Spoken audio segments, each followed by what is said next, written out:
तो आपको शर्म आनी चाहिए कि आपके लोकसभा क्षेत्र में अगर कोई मुखिया भी गलती करता है, जांच करवाइए।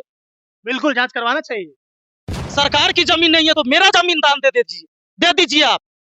लेकिन आइए तो कभी। जमीन नहीं है तो मेरा जमीन दान दे दी। अरे तुम लोग का नेता सब फोन करते रहता है तो ऐसे बोल। हाँ। अरे तो डीएम साहब आप बताइए ना कौन नेता फोन किया है।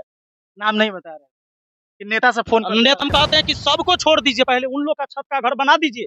अगर 10-20 परिवार है हमारे समाज से, एक भी यादव लोग नहीं रोकेगा कि हमारा आवास पहले का है ना मिला, ओकरे का है मिला।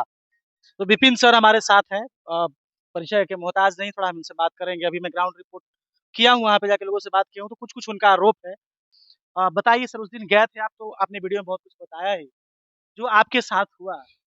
नहीं, हम आवेदन लेके गए थे। तो पहले ही डीएम साहब, चूंकि वहाँ क्या होता है कि आप कार्यालय जब आप पहुँचेंगे तो एक आपको चिरकुट एक पर्चा लिख के देना होता है कि आप कौन है। हाँ, उसमें अपना नाम लिखाता है, कहाँ से आप आए हैं ये लिखाता है।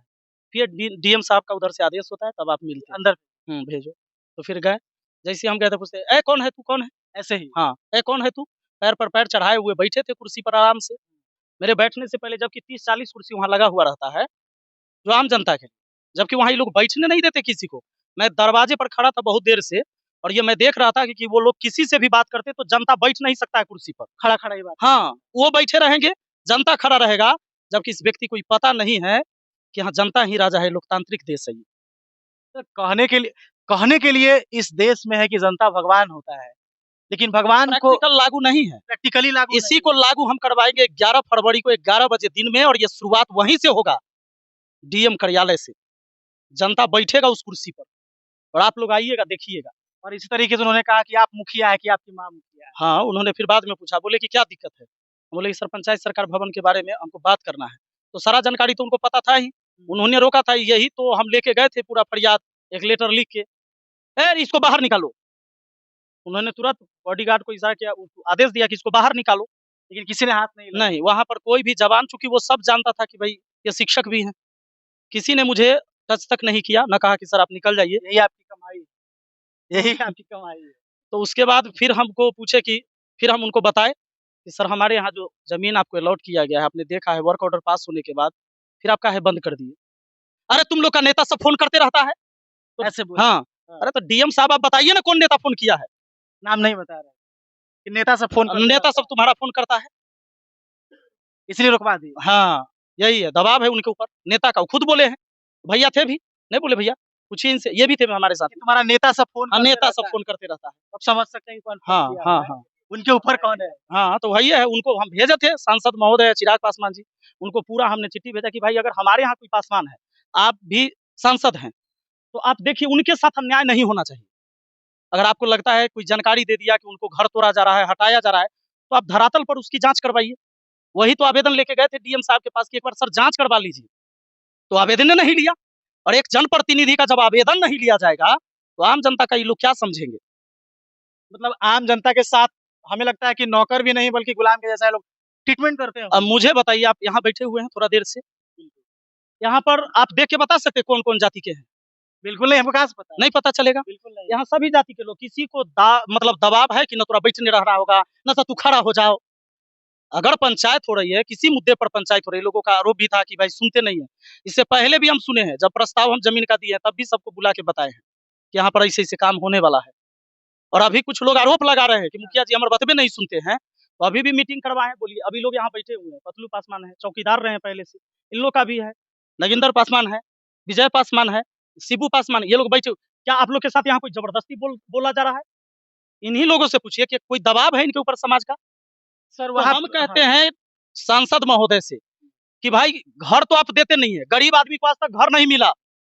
हम तो देखे हैं, मुखिया तो हम इस बार बने हैं, जिसके पास पहले मकान छत का था पहले वहां पहुंचता था, गरीब आदमी को तो मिला ही नहीं। तो आपको शर्म आनी चाहिए कि आपके लोकसभा क्षेत्र में अगर कोई मुखिया भी गलती करता है, जांच करवाइए। बिल्कुल जांच करवाना चाहिए। और वैसे लोगों को घर दिलवाइए पहले। ऐसा नहीं कि हमारे पासवान समाज के लोग खूब अमीर हैं, वो भी गरीब हैं। हम कहते हैं कि सबको छोड़ दीजिए, पहले उन लोग का छत का घर बना दीजिए। अगर 10-20 परिवार है हमारे समाज से, एक भी यादव लोग नहीं रोकेगा कि हमारा आवास पहले का है ना मिला, ओकरे का है मिला। पूछिए सभी लोगों से, क्या आप लोग रोकिएगा? कोई नहीं रोकने वाले हैं कि पहले बना दीजिए वहां पर। अगर ये भूमिहीन है तो भूमि दीजिए, सरकार की जमीन नहीं है तो मेरा जमीन दान दे दीजिए आप। लेकिन आइए तो कभी। जमीन नहीं है तो मेरा जमीन दान दे दीजिए, ऐसा विपिन सर कह रहे हैं। ये बहुत बड़ी बात बोल रहे हैं सर। मैं वहां पे गया था तो उन लोग का कुछ आरोप है। उनका ये कहना है सर कि इसके अलावे भी जमीन है 13-14 कट्ठा, मतलब सरकार का। तो हम लोग चाहते हैं कि वहां बनवा दीजिए, यहाँ क्यों बनवाना चाहते हैं? ये विपिन सर कह रहे हैं कि नहीं, हम यही बनवाएं। सरकार की जमीन जहाँ कहीं है सर, पंचायत का जो ये योजना है लगभग 2.5 से 3 करोड़ की, अगर आप ऐसे जगह बना दीजिए जहाँ कहीं यूजे नहीं हो, यूजलेस हो जाए। आप एक बार नहीं न्यूज में सुने थे कि एगो पुल ऐसा बना था खेत में यूपी के साइड में, याद है? जब सड़क नहीं था लेकिन पुल बन गया। तो आप चाहते हैं कि यह करे, यह जग हसाई हो कि सब दिन गरियाबैत रहे लोग हमारा। ऐसे जगह बनवाना चाहते हैं जहाँ 4 महीना जल जमाव रहता है उस चौड़ में, जहाँ रोड की कनेक्टिविटी नहीं है। और कुछ नेता हैं जिनका षड्यंत्र है, ये उनका 4-5 बीघा जमीन है उधर, ये चाहते हैं किसी तरीके से जो यहाँ पर हम अपना दबदबा बना लेंगे। भड़का के ऐसे जगह बनाइएगा ना जहाँ से लोग का आवागमन होगा, जहाँ यूज होगा, कि फिर वो हमें बकरिया भैंसी बनाएगा।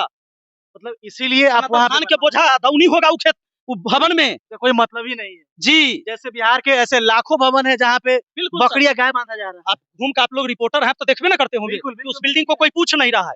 तो ऐसा ना हो कि जब जरूरत पड़े तो उसका यूज हो। और आप देखिए पक्की सड़क है वहाँ, आप गए होंगे ना, पक्की सड़क है ना, सड़क के किनारे ही वो जमीन, तो कहीं से लोग आ सकता है वहाँ। बिल्कुल। तो क्या कोई भी योजना को कहीं बना दिया जाए? तो इसीलिए मतलब आखिर सीओ को सही लगा होगा तब ना एनओसी दिया, चुनाव किया, तब ना ऊपर से वर्क ऑर्डर पास किया डीएम। बहुत भी बेशरम, कोई समझ में नहीं आ रहा है, वो रोक दिया। तो तुम जानकारी दो हमको कि तू अब रोका क्यों, अब पहले क्यों पास किया था, तू ना बताएगा। लेकिन जनता तो कह रहा है कि जबरदस्ती हमारे ऊपर जेसीबी चलवाया गया। तो क्या था, प्रशासन से पूछा जाए, पुलिस था ना वहाँ, पुलिस का है चलाया, डीएम को अपराधी बनाया जाए, वही आदेश दिया था। डीएम ही ना आदेश दिया होगा, पुलिस क्या भेजा? पुलिस जिला से पुलिस आया, थाना आया, सीओ आई, वीडियो आए, किसका तंत्र है वो? बिना डीएम के आदेश के हुआ कैसे? ये भी सबसे बिना डीएम के आदेश के हुआ था, ये सब आतंकवादी है। ये लोग के ऊपर कार्रवाई करो। तो तुम आदेश दियो तो तुम्हारे ऊपर कार्रवाई होना चाहिए, तो डीएम बताएगा। यानी कहीं ना कहीं डीएम साहब अपराधी हैं। ऑर्डर पास करने के बाद ऑर्डर रोक देना, ये कहा जाता है, अपने यहाँ कहा जाता है कि दुमुआ सांप है। बिल्कुल, ये दबाव में कर रहे हैं। आई बोलबो किया है कि आपके नेता फोन करते, बता दे एक बार कि कौन नेता था। समझते नहीं, हम तो जानबे करते हैं लेकिन वो बता दे। नाम नहीं बताते कि आपका नेता आया है, नमरो होगा।